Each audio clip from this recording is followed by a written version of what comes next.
Open the Bible, hear God speak. Truth and life for those who seek. Every word a shining light, guiding us both day and night. It is God's will, clear and true. Search His word to know Jesus too. All the pages testify,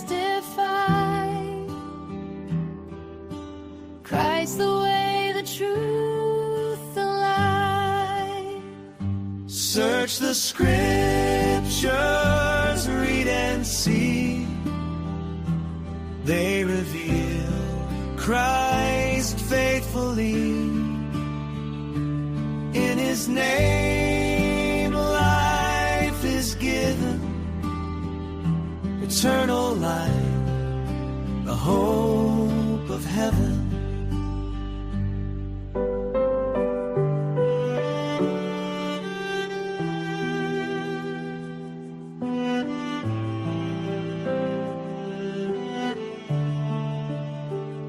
We are just pilgrims passing through. This world is not our final view. God's word our map, His truth our guide. With Jesus walking by our side. Search the scriptures, come and see. They lead us to eternity. Through the Son, God's perfect plan. Life eternal in the great I am. Search the scriptures, read and see. They reveal Christ faithfully. In His name life is given, eternal life, the hope of heaven.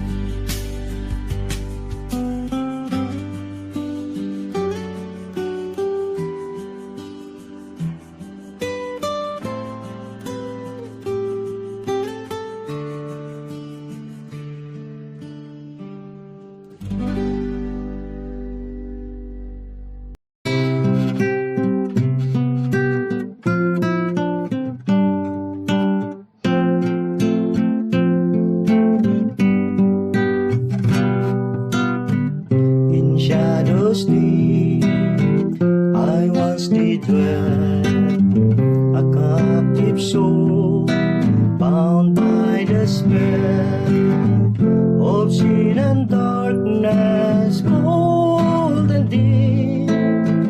No hope to find, no peace to keep. But then He came, a shining light, dispelling darkness, making things right. Not I but Christ, my Savior true, His love and grace forever new. Good morning po sa ating pong mga kapatid na ating pong laging nakakasama dito sa ating morning devotion. So ating sumusubaybay sa ating pong pag-aaral, pagbubulay-bulay ng salita ng Diyos.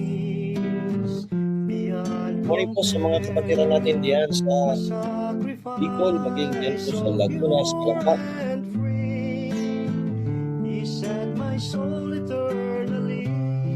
Magandang umaga po kay Sister Edith Merason.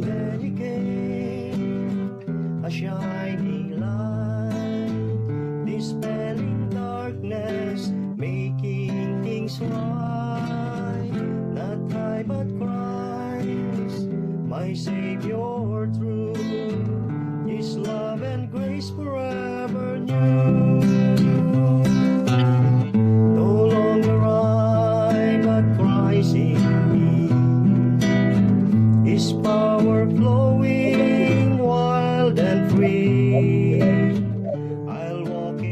Sila naming Diyos, Ama naming makapangyarihan sa lahat. Nagpapasalamat po kami, Panginoon. Binigyan niyo kami ng panibagong buhay at kalakasan. Maging Panginoon ng pagkakataon ng mga Diyos salita o aming pagkakulayan. Tawarin niyo kami anumang karumihan meron sa aming mga puso. Kaya po ang sa amin ay mangusap at Alain niyo po yung mga salita namin pong matutunghayan sa umaga nito. At nang ito ay aming at palangin sa pangalan ng Panginoong Yesus. Amen.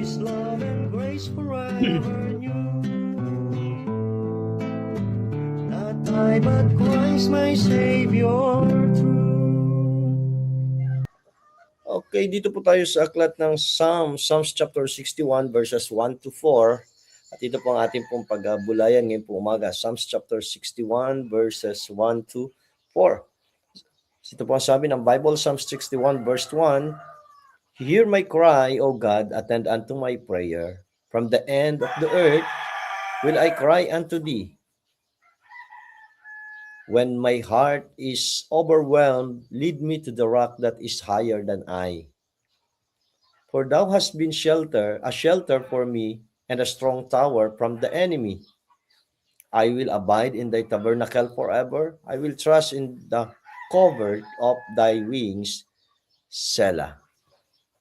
Amen. Ang Diyos po magpala sa kanyang mga salita na ating nabasa. Good morning kay Sister Jennifer Isla diyan sa Upper Village at maging kay Sister Gloria Di Magila Castillo at Brother Alison diyan po sa Bria, Calamba. O medyo inagahan po natin ng konti itong ating morning devotion, kaya alam ko may marami sa atin po mga kapatid ang hindi pa nakakapag-online. Good morning po kay Sister Edita Mirasol. Yan. Dito po sa ating pong binasa, pinakikita dito ni David dito sa chapter na ito na yung ang Diyos, God is the rock of refuge sa ating pong buhay. At isa pong malaking ideya na pinapakita dito ay yung pong yung mga nanghihina, ng lulupaypay, ng lalamig, kanila pong na-appreciate yung pong ang Diyos bilang solid rock of refuge. Wala pong iba na magiging kanlungan ang mga anak ng Diyos, ang mga mananampalataya, kundi ang kanilang Diyos. Yung iba, ang akala nila, ang matibay na nilang kanlungan ay yung kanilang kayamanan, material na bagay, karangyaan, o kanilang posisyon na meron sila sa kanilang hanap buhay, sa kanilang trabaho. O kaya naman, yung iba naman ay yung kanilang possessions, yung mga wealth na meron sila. Minsan, yung kanilang mga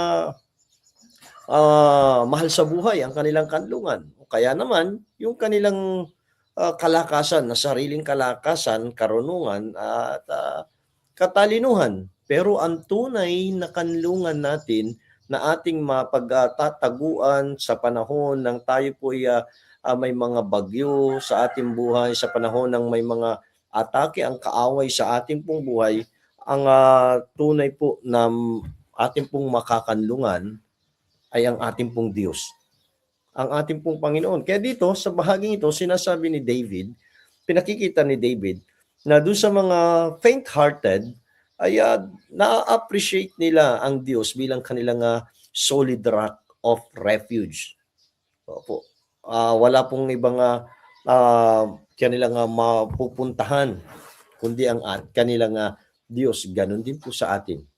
Bilang mga anak ng Diyos, sino ba yung dapat nating lapitan? Sino ba yung dapat nating hingian ng tulong sa panahon ng mga kabigatan, kabagabagan sa ating pong buhay?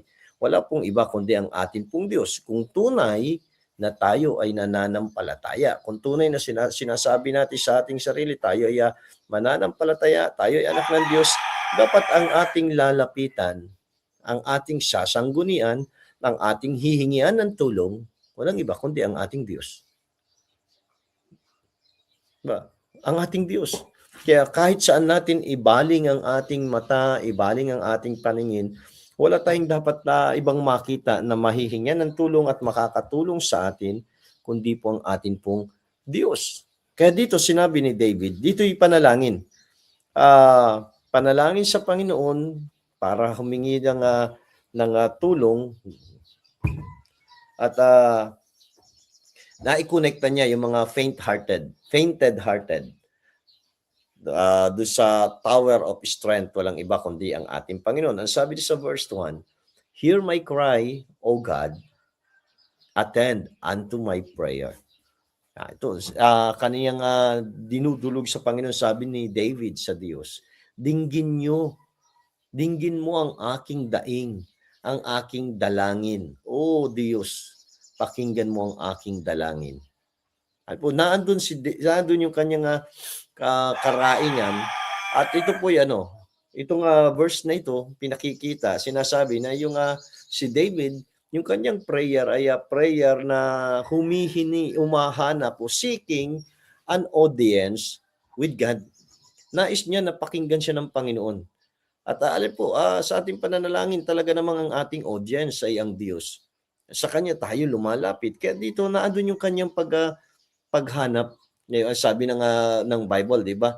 Sa aklat ng Mateo, seek and ye shall find. Sa ating pananalangin, ating hinahanap ang kalooban ng Diyos. At dito, nais ni David, hinahanap niya na ang Diyos bilang audience sa kanyang pananalangin. Nais niya na dinggin ng Diyos ang kanyang daing. Hindi natin matiyak kung ano yung eksaktong karaingan ni David nung panahon na ito. Pero ito ang hangad niya, na siya ay mapakinggan. Pakinggan siya ng Panginoon. Mahirap yung ikaw ay daing ng daing, dalangin ka ng dalangin na hindi mo naman tiyak kung pinakikinggan ka. Kaya dito si David, ang hinahanap niya ay ang mapakinggan siya, pakinggan ng Diyos ang kanyang karaingan. Pakinggan ng Diyos yung kanyang dalangin. Naandun yung kanyang pagpapakumbaba sa harapan ng Diyos. Kaya sabi niya, hear my cry, O God. Dinggin mo ang aking daing. Yung sinabi niyang cry dyan, talagang naandun yung karaingan ni David.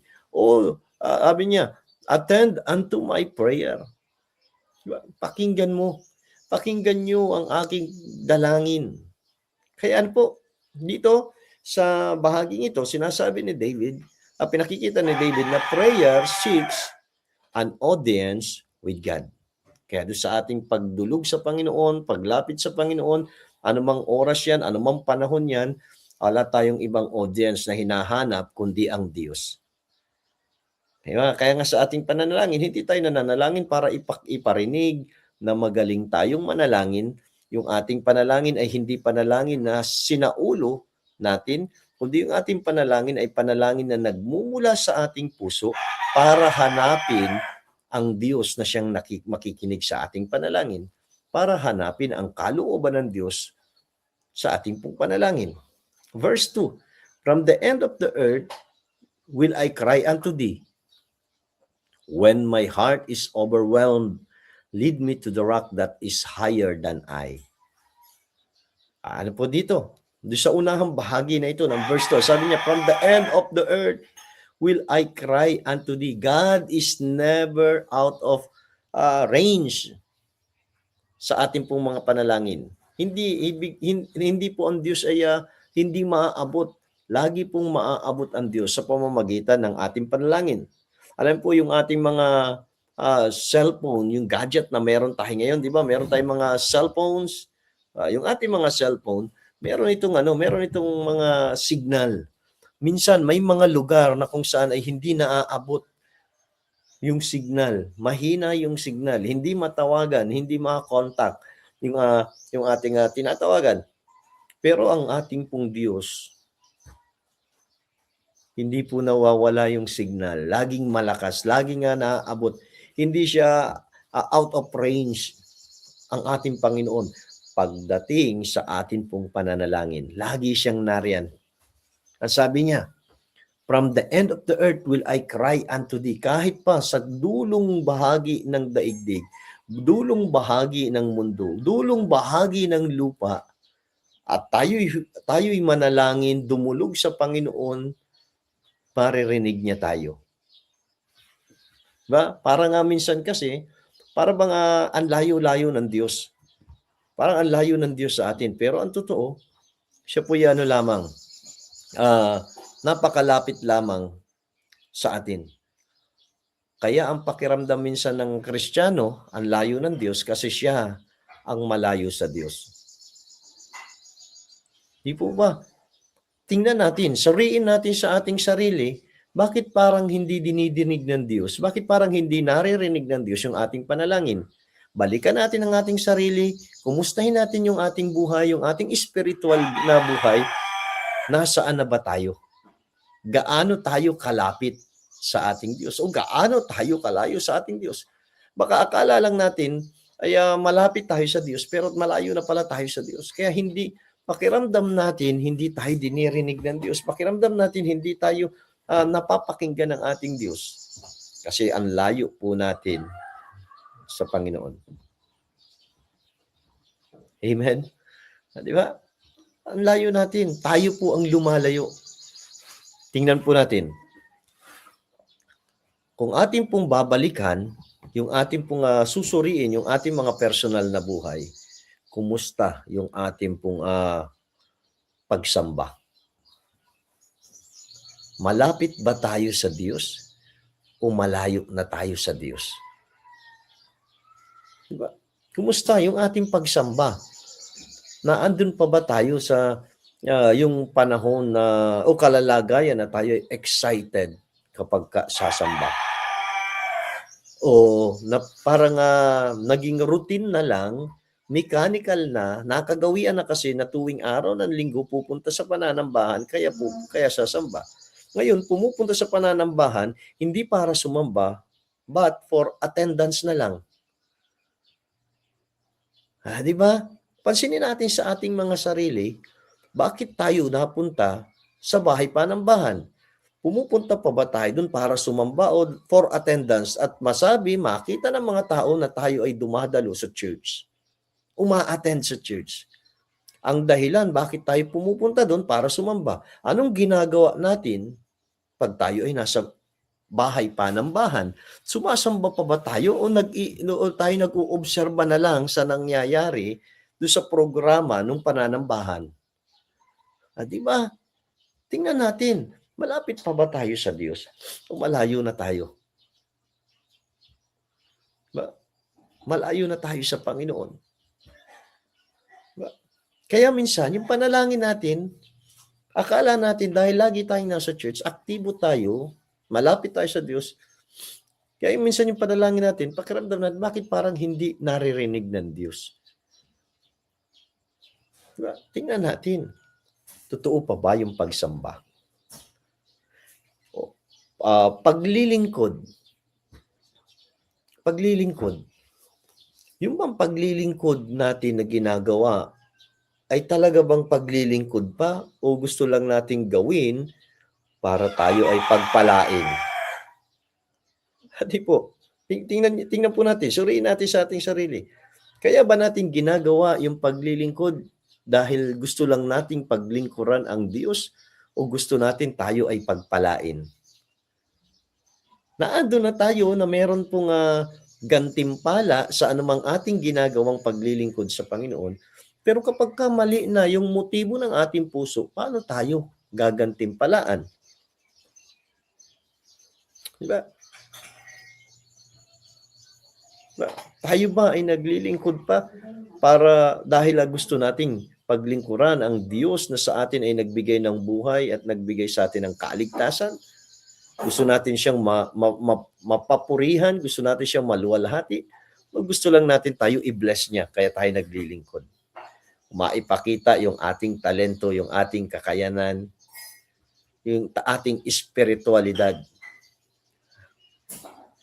Di po ba? Alam po, minsan, akala natin ang lapit-lapit natin sa Panginoon dahil tayo ay laging nasa church, dahil tayo ay laging nandun tayo, may ministry tayo, pero suriin natin, ano bang dahilan? Bakit natin ginagawa? Bakit tayo nasa pananambahan? Bakit tayo dumupunta sa church? Bakit tayo naglilingkod? Bakit natin ginaganap yung mga ministeryo na ginagampanan natin? Diba? Suriin po natin yung ating paghahandog. Bakit natin inihahandog? Yung mga kaloob natin sa Diyos. Dahil ba ito ay may pangangailangan ang gawain, o dahil ba sa iniutos at sinabi talaga na tayo'y maghandog? Bakit natin ibinabalik yung ating ikapo? Dahil ba gusto natin tayo ay pagpalain? Bakit tayo magbibigay ng ating mga mission offering, love offering? Bakit tayo magsusuporta doon sa lingkod ng Diyos? Para ba tayo i-bless? Diba? Kaya suriin po natin yung ating sarili. Kaya baka dahil sa malayo na tayo sa Diyos, pakiramdam natin ang Diyos malayo sa atin. Pero ang totoo, tayo. Yung ating puso, malayo na sa Kanya. Pero ang Diyos, malapit lang. Sabi ko nga kanina, God is never out of range. Lagi pong abot natin siya sa pamamagitan ng panalangin. Kahit pa tayo, pakiramdam natin ay ang layo-layo. Ang sabi ni David, from the end of the earth will I cry unto thee. Kahit sa dulong bahagi ng daigdig, ako'y tumatawag sa iyo. When my heart is overwhelmed, lead me to the rock that is higher than I. Ang ating pong pananampalataya ay kahit na yung ating pananampalataya minsan ay nanghihina, ang Diyos malapit pa rin. Kahit na minsan ang ating pananampalataya ay nanlalamig, ang Diyos na andyan pa rin. Ito po yung pangako niya, di ba? Na hindi tayo iiwan, di ka iiwan ni pababayaan. Sabi ng Panginoon, I will never leave thee nor forsake thee. Verse 3, for thou hast been a shelter for me and a strong tower from the enemy. Ano po yan? God can be a tower of strength to provide refuge sa ating pong buhay. Siya po yung pwedeng ang ating Diyos ay maaari na maging nating tower of strength. Isa siyang tore ng kalakasan para ating maging tanggulan o pwede nating maging kanlungan sa panahon ng mga kabigatan, sa panahon ng maging karamdaman, sa panahon ng mga suliranin sa ating pong buhay. God can be a tower of strength. Ang sabi diyan sa verse 2, the rock that is higher than I. The rock that is higher than I. Yan po ang atin pong Diyos. A refuge for me. Ang sabi niya for thou hast been a shelter for me, a strong tower from the enemy. A strong tower. A strength, a shelter. Yan po ang ating pong Diyos. At hindi lamang po siya yung ating shelter and refuge tower o strength ang ating Panginoon. Nasabi niya sa verse 4, I will abide in thy tabernacle forever. I will trust in the covert of thy wings, Selah. Diba? Ano po yun? God can be a tower of strength sa atin to provide refuge. Siya yung ating rock that is higher than I. Siya yung ating refuge or strength. Siya yung tower of strength natin against the enemy. At siya rin po yung sabi niya dito sa verse 4, I will abide in thy tabernacle forever. Siya rin po yung ating pong tent of fellowship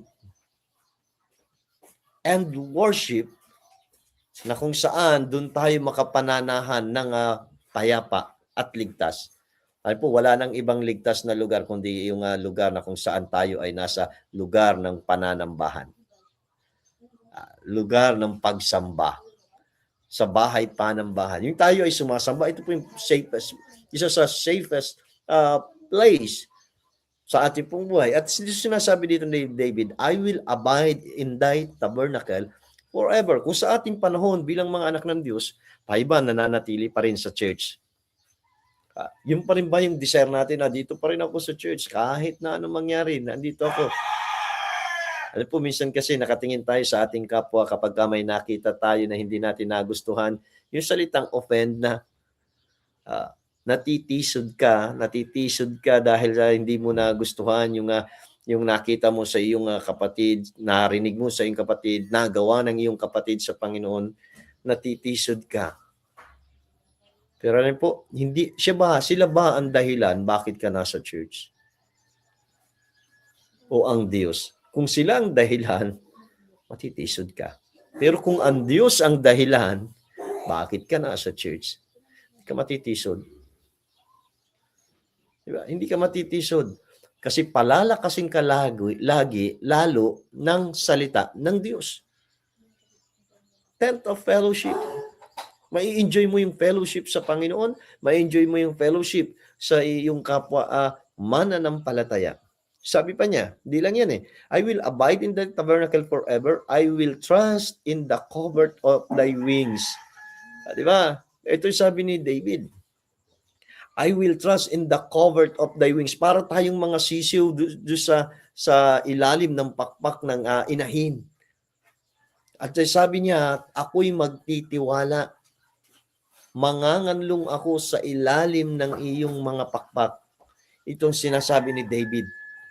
Hanggang saan tayo magtitiwala sa ating Diyos? Magtitiwala lang ba tayo sa ating Panginoon sa panahon ng kasaganaan sa ating pong buhay? Sa panahon ng mga katagumpayan sa ating pong buhay? Magtitiwala pa rin ba tayo sa Panginoon kung tayo ay nasa panahon ng pangangailangan? Magtitiwala ka pa rin ba sa Panginoon kung ikaw ay nasa panahon ng sabihin natin mga suliranin? Panahon ng karamdaman, panahon ng kasalatan, magtitiwala pa rin ba tayo? Ito sabi ni David I will trust in the covert of thy wings.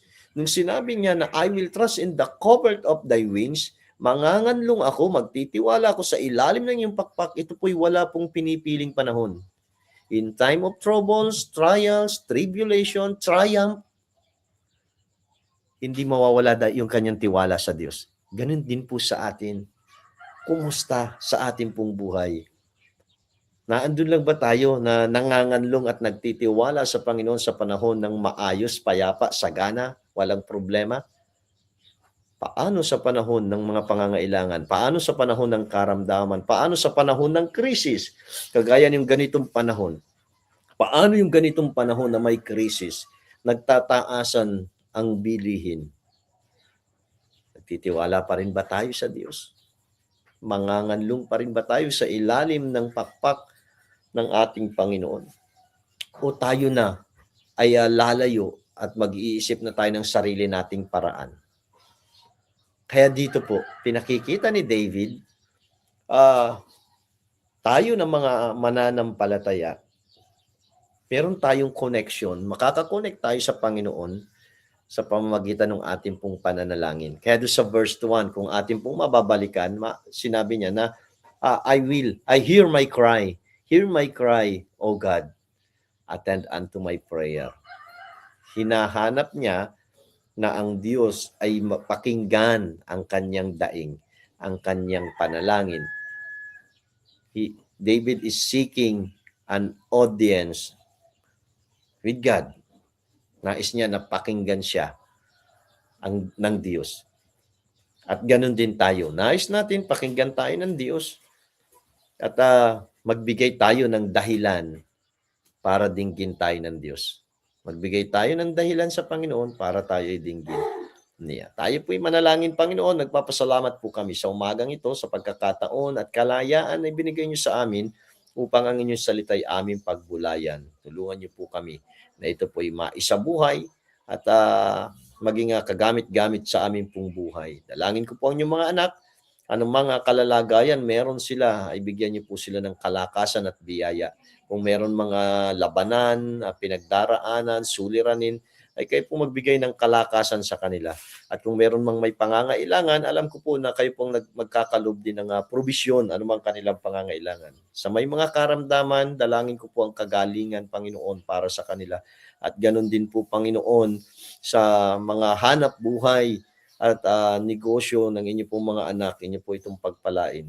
Hinihiling ko rin po ang inyo pong na patuloy na pagpapaunlad sa amin pong mga pananampalataya at buhay espiritual, maging Panginoon sa mga lingkod nyo, mga kapastoran, misyonero na tinawag at ginagamit sa inyo pong ministeryo.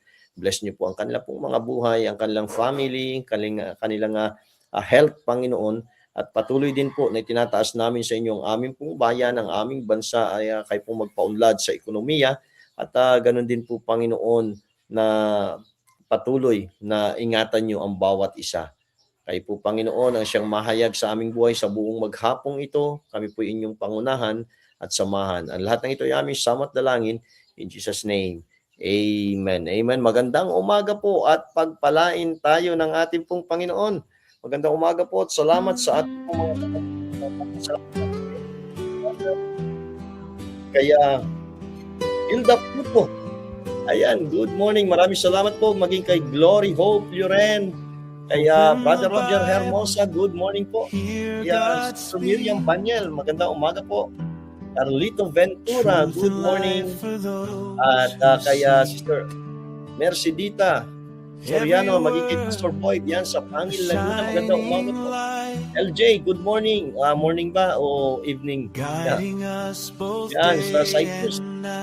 Okay, kay Salvador Conway Jr., dyan po sa Iriga, magandang umaga po. At kaya Marian Openia, magandang umaga dyan sa New Zealand. Kay Mamo, good morning po. Fernida, Sister Zelly Serna, good morning po. At kaya Brother Dorante, kay Brother Jess Rancho, good morning. Magandang umaga po. Salamat po. At sa mga kapatid na nanood at hindi man kayo mapasok makita ang inyong pong pangalan. Magandang umaga po. Maraming salamat at palain kayo ng ating pong In His name life is given, eternal life, the hope of heaven.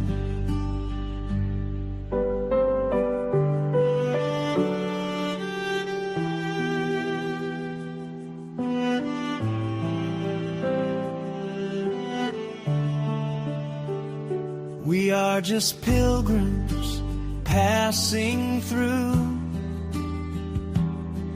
This world is not our final view. God's word our map, His truth our guide. With Jesus walking by our side. Search the scriptures, come and see. They lead us to eternity. Through the Son, God's perfect plan.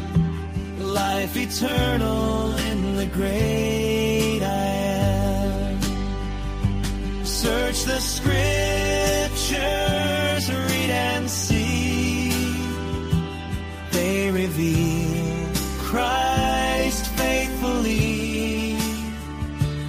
In His name life is given, eternal life, the hope of heaven.